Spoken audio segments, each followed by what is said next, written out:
کابل ښاروالۍ له کثافاتو څخه د ښار د پاکولو او د ښار په ویالو او لښتیو کې د واورې او باران د اوبو د مدیریت په موخه عمومي حشر وکړ. دغه راز ښاریانو ته یې د ښه چاپیریال او ښار پاکولو په موخه د عامه پوهاوي پروګرام هم ترسره کړ. په دغه حشر کې چې شاوخوا 2000 کابل ښاریانو هم برخه اخیستې وه، لومړۍ ورځ یې د پولیسو خته څخه پیل او د کرغې په بند کې پای ته ورسوله.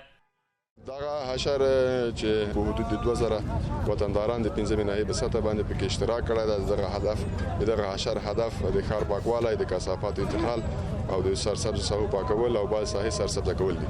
زموږ عمده‌ترین هدف خلکو ته دا ده چې راشي دغه ښار تنه دغه وطن تنه د ښاروالۍ نه ده، راشي لاس موږ سره یو کوي تر څو وکولی شو دغه ښار پاک صفا کړو. 15 ناحیې کې یو لوی حشر و. په دې حشر کې تقریبا 2000 کسان ګډون کړی و او دغه موسسات چې د کار پر برابر باندې غذایی مواد راکوي د هغه پروژه و او دغه 2000 کسان د دې مسؤلیت لري چې د کارتي مامورین تر کوټې سنګي، د کوټې سنګي تر کمپنۍ او په این حال کې د کارتي مامورین تر قرقې پورې دغه مسجدونه پاک کړي او په دې تنظیفي حشر کې د سړکونو مینځل، د پیادهروونو مینځل، د کثافاتو راټولول او انتقال دا ټول موارد شامل دي.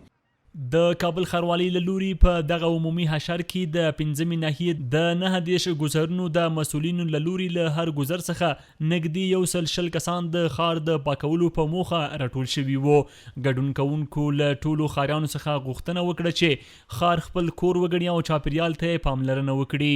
د دوی په خبره چې هر ښاري دا مسؤلیت لري چې د ښار په پاکولو کې برخه واخلي.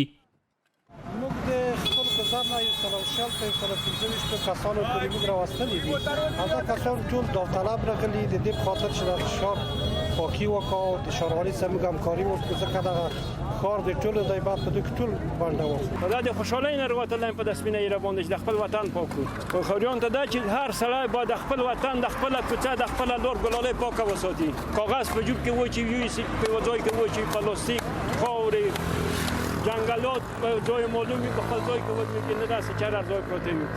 کابل ښاریان د دې اقدام د هرکلي ترڅنګ وایي چې هر کال په پلازمینه کابل کې ډیری کسان د ککړې هوا، د ویالو له بندېدو، د ککړې اوبو او نورو ستونزو له کبله په بیلابیلو ناروغیو اخته کیږي او ډیر یې ژوند له لاسه ورکوي.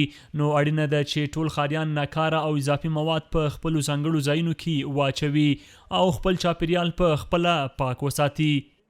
این خانه ماسته که شهر ماسته دا زموږ کور او زموږ ښار دی. موږ له اسلامي امارت په خاص ډول له ښاروالۍ څخه ډیر خوښ یو. زموږ د ښار ښکلا 2 چنده سوې ده. د دغه اقدام یې هرکلی کوو او دوام یې غواړو.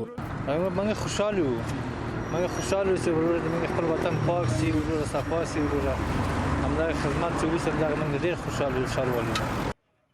د یادونې وړ ده چې د کابل ښاروالۍ له لوري دغه پیل شوی حشر د 3 ورځو لپاره دوام وکړ. د کابل ښاروالۍ په وینا چې له دې وروسته به هر 3 میاشتې بعد د کابل په ټولو ناحیو کې دغه ډول حشرونه ترسره کړي.